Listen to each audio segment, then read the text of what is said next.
दोस्तों एक बार फिर से हम आपके लिए UKSSC recruitment 2025 form fill up apply online process की अपडेट लेके आ चुके हैं।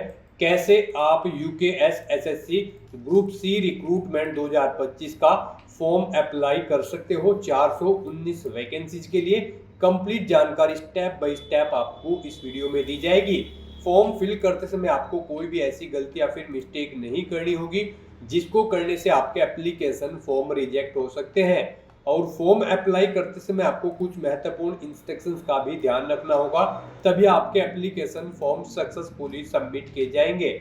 और अप्लाई करते समय आपको कैसे अपना रजिस्ट्रेशन करना होगा, कैसे पर्सनल डिटेल देनी होगी, क्वालिफिकेशन डिटेल आप कैसे दोगे, कैसे आप फोटोग्राफ सिग्नेचर डॉक्यूमेंट्स अपलोड करोगे और कैसे आप फीस पेमेंट करते हुए रजिस्ट्रेशन से लेकर प्रिंट तक अपना फॉर्म अप्लाई करोगे। तो कंप्लीट जानकारी के लिए आपको ये वीडियो शुरू से लेके एंड तक बिना स्किप किए हुए देखनी होगी। इस वीडियो को कंप्लीटली देखने पर ही आपके सभी सवाल और डाउट क्लियर होंगे। तो चलिए दोस्तों बिना कोई वक्त गंवाए शुरू करते हैं UKSSC group C recruitment online form की पूरी जानकारी।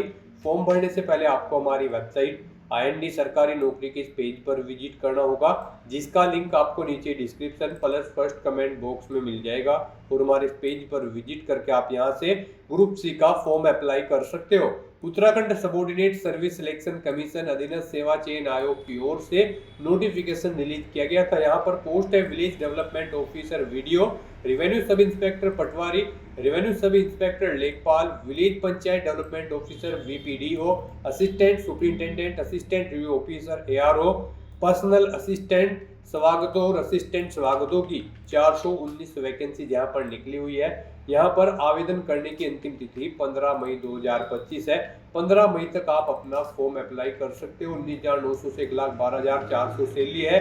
पोस्ट वाइज क्वालिफिकेशन आपको यहाँ पर दे दी गई है। बैचलर डिग्री से आप इस पोस्ट के लिए यहाँ पर किसी भी पोस्ट के लिए अप्लाई कर सकते हो। ग्रेजुएशन से आप अप्लाई करोगे ग्रुप सी की पोस्ट के लिए।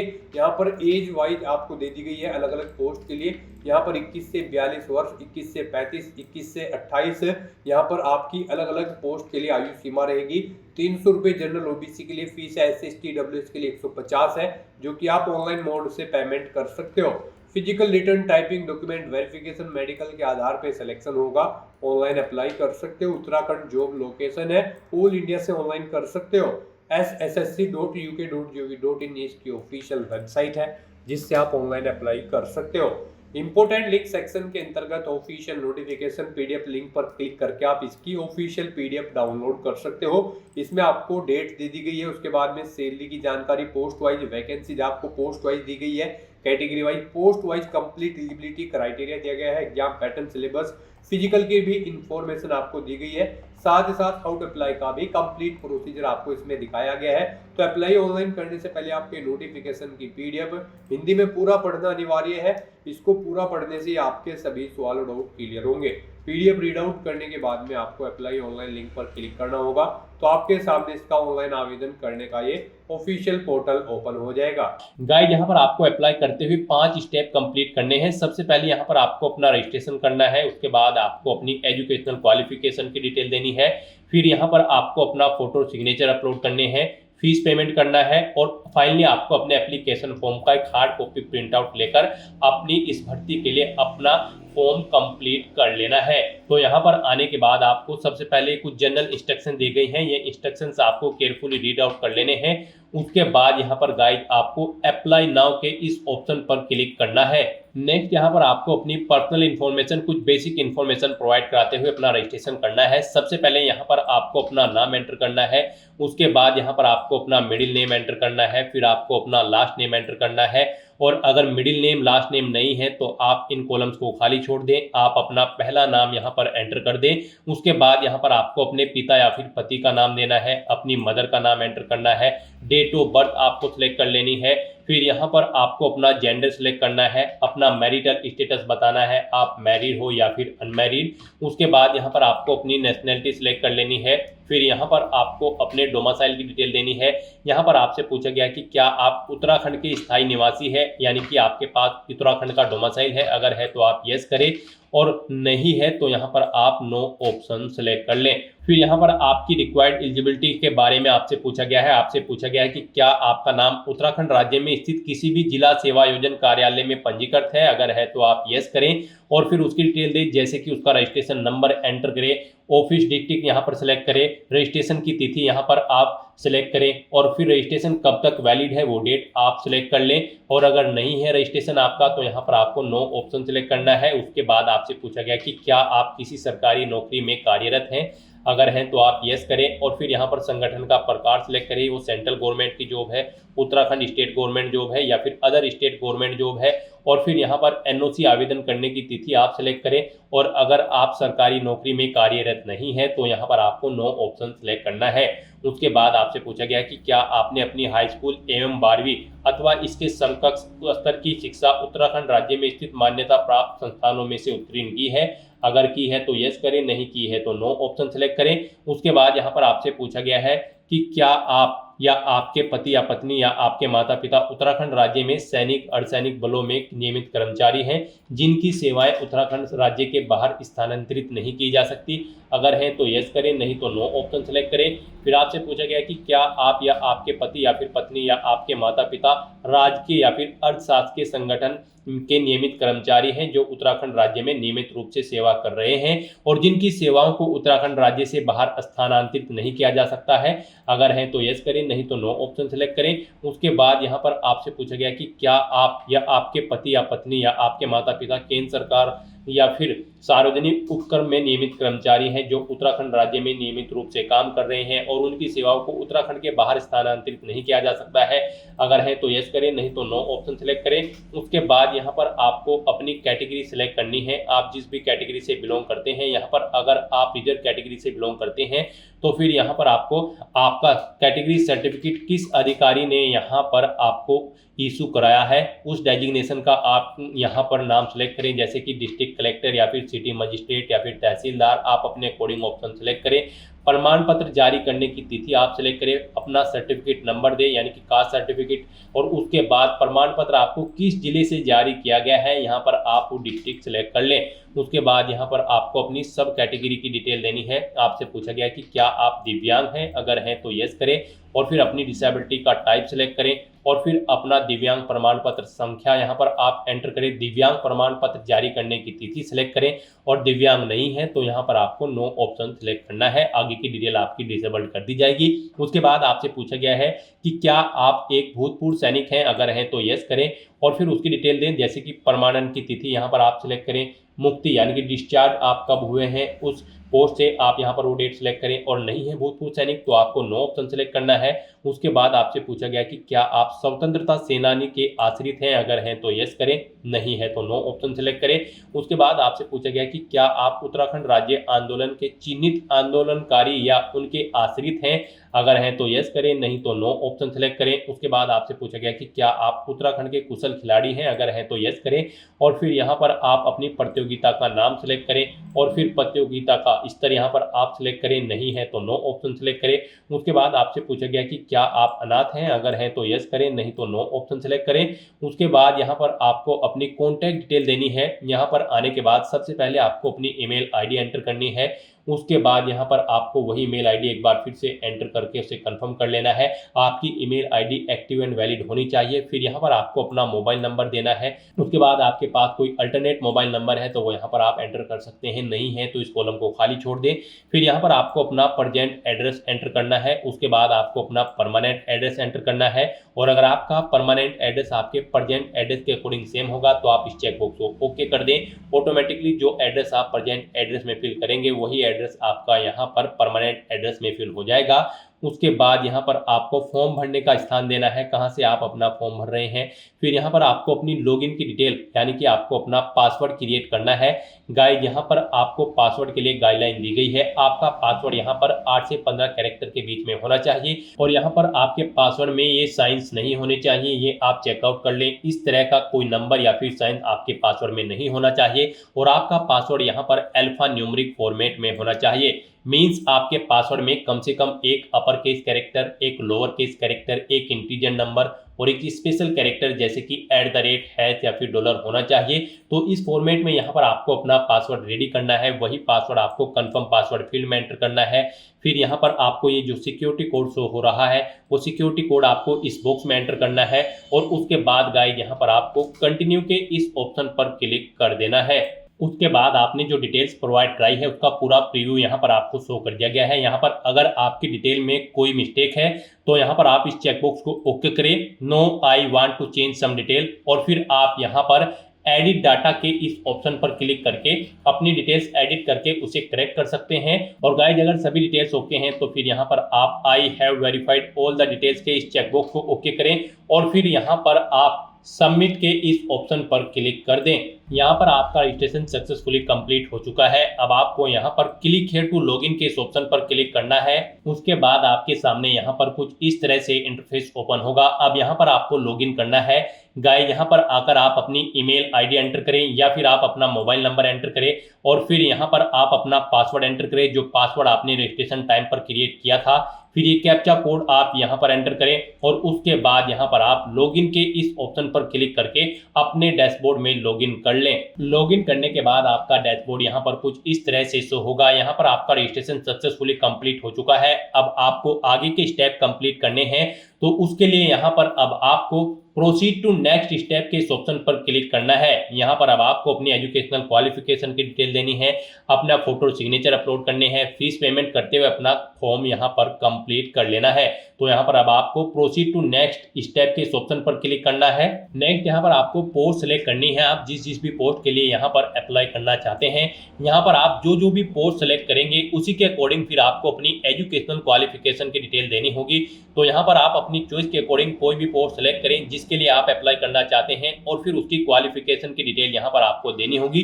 जैसे कि यहाँ पर अगर आप सहायक स्वागती की पोस्ट सेलेक्ट करते हैं तो फिर आपसे पूछा जाएगा कि क्या आप हिंदी अंग्रेजी भाषा पढ़ने लिखने और बात करने की पूर्ण अक्षमता रखते हैं। तो यहाँ पर आपको येस या नो ऑप्शन सेलेक्ट करना होगा और यहाँ पर जिस भी पोस्ट के लिए जो भी क्वालिफिकेशन है उसी की डिटेल यहाँ पर आपको देनी होगी। यहाँ पर आपको एजुकेशनल क्वालिफिकेशन की डिटेल देनी है। यहाँ पर एजुकेशनल क्वालिफिकेशन की अगर बात करें तो आप हमारी वेबसाइट के इसी पेज पर चेकआउट कर सकते हो किस पोस्ट के लिए क्या आपकी एजुकेशनल क्वालिफिकेशन रखी गई है। जैसे कि अगर आप विलेज डेवलपमेंट ऑफिसर वीडियो की पोस्ट के लिए अप्लाई करते हैं तो फिर आपके पास बैचलर डिग्री होनी चाहिए किसी भी स्ट्रीम के अंतर्गत किसी वेल रिकॉग्नाइज्ड यूनिवर्सिटी से। रेवेन्यू सब इंस्पेक्टर पटवारी के लिए अगर आप अप्लाई करना चाहते हो तो बैचलर डिग्री होनी चाहिए किसी भी स्ट्रीम में रिकॉग्नाइज्ड यूनिवर्सिटी से। प्लस आपका फिजिकली एलिजिबिलिटी क्राइटेरिया इस तरह से होना चाहिए। आपको रनिंग करनी होगी मेल कैंडिडेट को 7 किलोमीटर 60 मिनट में, फीमेल को 3.5 किलोमीटर 35 मिनट में। हाइट यहाँ पर 168 सेंटीमीटर मेल कैंडिडेट के लिए है और 152 सेंटीमीटर फीमेल के लिए रिक्वायर्ड है। चेस्ट मेल के लिए रिक्वायर्ड है केवल 84 और फुलाने के बाद 89 सेंटीमीटर यहाँ पर होनी चाहिए। और अगर आप रेवेन्यू सब इंस्पेक्टर लेखपाल की पोस्ट के लिए अप्लाई कर रहे हैं तो फिर आपके पास बैचलर डिग्री होनी चाहिए किसी भी स्ट्रीम के अंतर्गत किसी वेल रिकॉग्नाइज्ड यूनिवर्सिटी से। प्लस आपका फिजिकल एलिजिबिलिटी क्राइटेरिया इस तरह से होना चाहिए। यहाँ पर आपको रनिंग करनी होगी मेल कैंडिडेट को 7 किलोमीटर 60 मिनट में, फीमेल को 3.5 किलोमीटर 35 मिनट में यहाँ पर रनिंग करनी होगी। तो आप हमारी वेबसाइट के पेज से चेकआउट कर सकते हो किस पोस्ट के लिए क्या आपकी एलिजिबिलिटी क्राइटेरिया रखा गया है, यानी कि एजुकेशनल क्वालिफिकेशन और फिजिकल एलिजिबिलिटी क्राइटेरिया क्या है। आप यहाँ से चेकआउट कर सकते हो और उसके बाद आपको अपनी एजुकेशनल क्वालिफिकेशन की डिटेल यहाँ पर देनी है। तो सबसे पहले यहाँ पर आपको अपनी 10वीं क्लास की डिटेल देनी है। यहाँ पर आप 10th ऑप्शन सेलेक्ट करें। उसके बाद गाइस यहाँ पर आपको अपनी शैक्षणिक योग्यता का नाम एक बार फिर से सिलेक्ट करना है। उसके बाद यहाँ पर आपको बताना है आपने अपनी 10वीं क्लास कहाँ से कंप्लीट की है, किस स्टेट से आपने कंप्लीट की है, उस स्टेट का नाम यहाँ पर आपको सिलेक्ट करना है। उसके बाद गाइस यहाँ पर आपको बोर्ड या यूनिवर्सिटी का नाम देना है जिससे आपने अपनी 10वीं क्लास पास आउट की है। उसके बाद यहाँ पर आपने कब आपको आपकी मार्कशीट जारी हुई है वो डेट आप यहाँ पर सिलेक्ट करें। 10वीं की मार्कशीट आपको किस डेट को जारी हुई है वो डेट आप यहाँ पर इस कैलेंडर में से सिलेक्ट करें। फिर यहाँ पर आप अपने सब्जेक्ट या स्ट्रीम ऑप्शन सेलेक्ट करें। फिर यहाँ पर आपको बताना है आपके जो मार्क्स थे वो यहाँ पर ग्रेड में थे, सीजीपीए में थे या फिर मार्किंग में ही थे। आप अपने अकॉर्डिंग ऑप्शन सेलेक्ट करें। मार्क्स ऑप्शन अगर आप सेलेक्ट करते हैं तो फिर आपको बताना है कितने मार्क्स यहाँ पर आपने ऑब्टेन किए हैं। फिर आपको बताना है कितने टोटल मार्क्स थे जिसमें से आपने मार्क्स ऑब्टेन ऑब्टेन किए हैं, इनके अकॉर्डिंग यहाँ पर आपकी परसेंटेज कैलकुलेट होकर आ जाएगी। ऐसे ही यहाँ पर आप अपनी CGPA एंटर करके उसकी परसेंटेज भी कैलकुलेट कर सकते हो। इस तरह से यहाँ पर आपको अपनी 10वीं क्लास की डिटेल ऐड कर देनी है और उसके बाद आपको ऐड एजुकेशनल क्वालिफिकेशन डिटेल के इस ऑप्शन पर क्लिक करके अपनी डिटेल ऐड कर देनी है। इस तरह से यहाँ पर आपकी 10वीं क्लास की डिटेल ऐड हो जाएगी। फिर यहाँ पर आप अपनी 12वीं क्लास की डिटेल प्रोवाइड कराएं। आप इंटरमीडिएट ऑप्शन सेलेक्ट करें, उसके बाद शैक्षणिक योग्यता का नाम यहाँ पर आप सिलेक्ट करें दोबारा से। फिर यहाँ पर आप बताएं कहाँ से आपने अपनी 12वीं क्लास पास आउट की है, किस स्टेट से, वो स्टेट आप सिलेक्ट करें। फिर यहाँ पर बोर्ड का नाम सिलेक्ट करें, उसके बाद कब आपने 12वीं क्लास की मार्कशीट आपको कब जारी हुई है वो डेट आपको सिलेक्ट करनी है। यहाँ पर सब्जेक्ट या स्ट्रीम सिलेक्ट करनी है जिसमें आपने अपनी 12वीं क्लास पास आउट की है। उसके बाद यहाँ पर आपको अपने मार्क्स का टाइप बताना है, आपके मार्क्स में है, CGPA में है या फिर ग्रेड में, और उनकी डिटेल आपको देनी है। और उसके बाद यहाँ पर आपको अपनी ग्रेजुएशन की डिटेल देनी है। गाइस यहाँ पर इन सभी पोस्ट पर, इस भर्ती की सभी पोस्ट पर अप्लाई करने के लिए आपके पास ग्रेजुएट डिग्री होनी जरूरी है। तो यहाँ पर आपको अपनी ग्रेजुएशन की डिटेल देनी है। उसके लिए यहाँ पर आप ग्रेजुएशन ऑप्शन सिलेक्ट करें और फिर यहाँ पर आप दोबारा से शैक्षणिक योग्यता का नाम सिलेक्ट करें। आपने अपनी ग्रेजुएशन किस में कंप्लीट की है, BMS, BA, BSc, आप अपने अकॉर्डिंग यहाँ पर ऑप्शन सिलेक्ट करें। फिर विश्वविद्यालय का नाम यहाँ पर आप बताएं। फिर यहाँ पर आपको विश्वविद्यालय सिलेक्ट करना है, किस स्टेट में आपकी यूनिवर्सिटी थी जिससे आपने अपनी ग्रेजुएशन कंप्लीट की है। फिर विश्वविद्यालय का नाम यानी कि यूनिवर्सिटी का नाम आपको सिलेक्ट कर लेना है। फिर यहाँ पर आपकी जो अंतिम वर्ष की मार्कशीट थी वो कब जारी हुई है वो डेट आपको सिलेक्ट कर लेनी है। फिर यहाँ पर आपको अपने सब्जेक्ट और स्ट्रीम सिलेक्ट कर लेने हैं जिसमें आपने अपनी ग्रेजुएशन कंप्लीट की है।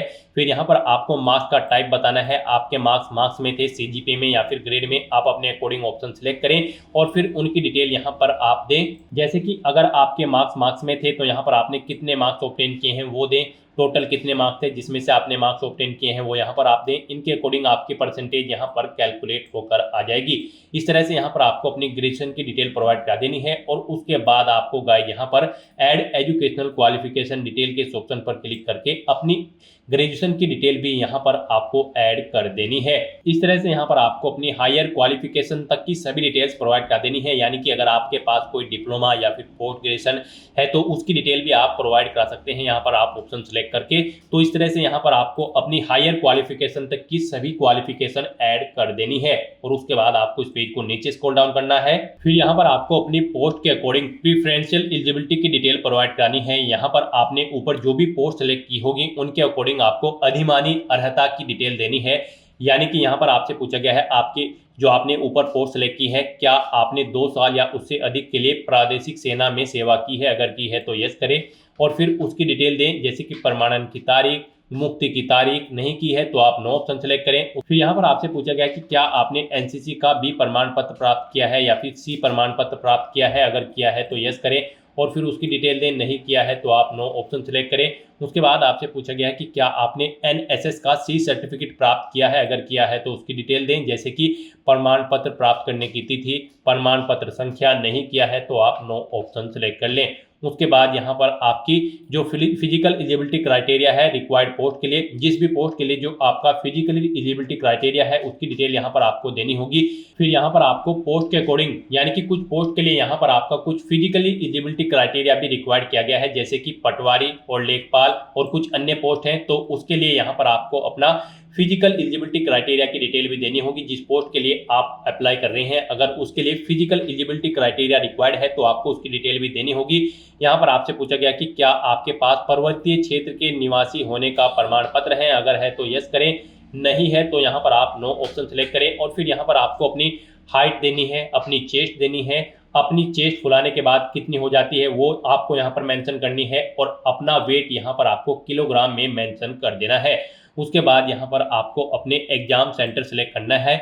यहाँ पर आपको 2 ऑप्शन दिए गए हैं, 2 चॉइसेस दी गई हैं, आप अपने अकॉर्डिंग यहाँ पर 2 एग्जाम सेंटर सेलेक्ट करें। यहाँ पर आप जिसे फर्स्ट नंबर पर प्रेफरेंस देना चाहते हैं उसे फर्स्ट नंबर पर सिलेक्ट करें, जिसे सेकंड नंबर पर प्रेफरेंस देना चाहते हैं उसे आप यहाँ पर सेकंड नंबर पर प्रेफरेंस दें। उसके बाद आपसे पूछा गया कि क्या आपके खिलाफ कोई आपराधिक मामला लंबित है, अगर है तो यस करें और फिर उसकी डिटेल यहाँ पर आप दें, नहीं है तो आप नो ऑप्शन सेलेक्ट करें। उसके बाद आपसे पूछा गया कि क्या आप UKSSSC या फिर SSSC अन्य राज्य अधीनस्थ सेवा आयोग द्वारा आयोजित प्रतियोगी परीक्षा चयन के लिए वंचित या ब्लैक लिस्टेड है, अगर हैं तो आप यस करें और फिर उसका विवरण दर्ज करें, नहीं है तो आप नो ऑप्शन सेलेक्ट कर लें। उसके बाद यहाँ पर आपको अपना कोई आईडी प्रमाण पत्र सेलेक्ट करना है, जैसे कि आधार कार्ड, वोटर आईडी कार्ड या फिर पासपोर्ट या फिर ड्राइविंग लाइसेंस या फिर पैन कार्ड। आप अपने अकॉर्डिंग ऑप्शन सेलेक्ट करें और फिर उसका नंबर आप यहाँ पर एंटर करें और फिर गाइड यहाँ पर आप सबमिट के इस ऑप्शन पर क्लिक कर दें।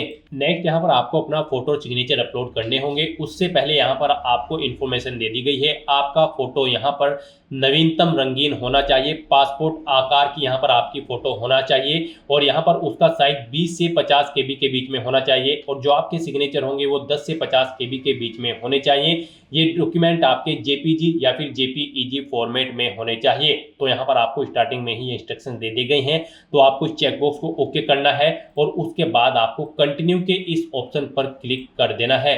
तो यहाँ पर अब आपको अपना फोटो और सिग्नेचर अपलोड करने हैं। लेटेस्ट फोटो और सिग्नेचर यहाँ पर आपको अपलोड करने हैं। फोटो यहाँ पर आपका 20 से 50 केबी के बीच में होना चाहिए, सिग्नेचर आपके यहाँ पर 10 से 50 केबी के बीच में होने चाहिए और ये जेपीजी या फिर जेपीईजी फॉर्मेट में होने चाहिए। गाइज आपको दी गई गाइडलाइंस के अकॉर्डिंग यहाँ पर अपना फोटो और सिग्नेचर अपलोड करने हैं, अदरवाइज यहाँ पर आपका एप्लीकेशन फॉर्म रिजेक्ट हो सकता है। दी गई गाइडलाइंस के अकॉर्डिंग ही आपको अपने फोटो और सिग्नेचर अपलोड करने हैं। तो उसके लिए यहाँ पर आपको चूज फाइल बटन को क्लिक करना है, फाइल को सिलेक्ट करना है और 1 बाय 1 करके अपना फोटो और सिग्नेचर यहाँ पर अपलोड कर देने हैं। और अगर आपका फोटो और सिग्नेचर छोटे या फिर बड़े हैं, यानी कि उनका साइज प्रॉपर वे में नहीं है, तो फिर आप गूगल पर जाएं, वहां पर इमेज रिसाइजर टाइप करें। मल्टीपल वेबसाइट ओपन होंगी, उनमें से आप कोई भी वेबसाइट ओपन कर ले और वहां पर अपना फोटो या सिग्नेचर अपलोड करके दी गई गाइडलाइन के अकॉर्डिंग उनका साइज आप सेट करके फिर उन्हें यहाँ पर आप अपलोड कर दें। इस तरह से यहाँ पर आपको चूज फाइल बटन पर क्लिक करके फाइल को सिलेक्ट कर लेना है और फिर आपको गाइस यहाँ पर अपलोड के इस ऑप्शन पर क्लिक करना है। नेक्स्ट आपको आपके एप्लीकेशन फॉर्म का पूरा प्रीव्यू यहाँ पर शो कर दिया गया है। यहाँ पर गाइस अब आपको सभी डिटेल केयरफुली चेकआउट करनी है, पेज को नीचे स्क्रॉल डाउन करना है और डिक्लेरेशन सेक्शन में आकर इन चेकबॉक्सेस को ओके करना है और उसके बाद गाइस यहाँ पर आपको click here to make payment के इस ऑप्शन पर क्लिक करके अपना फीस पेमेंट करना है। उसके बाद आपके सामने कुछ इस तरह से इंटरफेस ओपन होगा। अब यहाँ पर आपको आपकी कैटेगरी के अकॉर्डिंग एप्लीकेशन फीस का अमाउंट शो कर दिया गया है। गाइस यहाँ पर हम आपको बता दें, अगर आप जनरल ओबीसी कैंडिडेट हैं तो आपको 300 रुपये फीस जमा करानी है, SC ST EWS कैंडिडेट हो तो आपको 150 रुपये फीस के रूप में जमा कराने होंगे, जो कि आप यहाँ पर debit card, credit card, net banking या फिर UPI के माध्यम से जमा करा सकते हो। यहाँ पर 10 रुपये प्लेटफॉर्म फीस है, आपकी जो फीस होगी उसमें 10 रुपये और ऐड कर दिए जाएंगे। तो यहाँ पर अब आपको पे नाउ के इस ऑप्शन पर क्लिक करना है। नेक्स्ट आपको फीस पेमेंट के इंटरफेस पर डायरेक्ट कर दिया जाएगा। अब यहाँ पर आप debit card, credit card, net banking, wallet या फिर UPI के माध्यम से अपना फीस पेमेंट कर सकते हो। UPI यहाँ पर आपके लिए बेस्ट ऑप्शन रहेगा। आप UPI के इस ऑप्शन पर क्लिक करें। उसके बाद यहाँ पर अगर आप अपनी UPI ID जानते हैं तो वो एंटर करके आप अपना फीस पेमेंट कर दें, या फिर आप QR कोड के थ्रू भी अपना फीस पेमेंट कर सकते हो। आप जनरेट QR के इस ऑप्शन पर क्लिक करें, एक QR कोड यहाँ पर आपको शो होगा, आप इसे अपने UPI से स्कैन करें और फिर अपना फीस पेमेंट कर दें। सक्सेसफुली फीस पेमेंट करने के बाद आपका एप्लीकेशन फॉर्म सक्सेसफुली सबमिट हो जाएगा। उसके बाद आपको अपने एप्लीकेशन फॉर्म का एक हार्ड कॉपी प्रिंट आउट ले लेना है फ्यूचर यूज के लिए, फ्यूचर रेफरेंस के लिए, और आप अपने डैशबोर्ड में जाकर अपने एप्लीकेशन फॉर्म का स्टेटस भी चेकआउट कर सकते हो। तो दोस्तों ऐसे आप Uttarakhand subordinate service selection commission के 419 ग्रुप C खाली पदों को भरने के लिए अपना फॉर्म अप्लाई कर सकते हो, स्टेप बाय स्टेप, बिना कोई मिस्टेक किए हुए। आज की इस वीडियो में बस इतना ही। आई होप ये वीडियो आपको पसंद आई होगी। अगर पसंद आई हो तो इसे लाइक और शेयर करें, चैनल पर नए हो तो इसे सब्सक्राइब कर लें। Thanks for watching.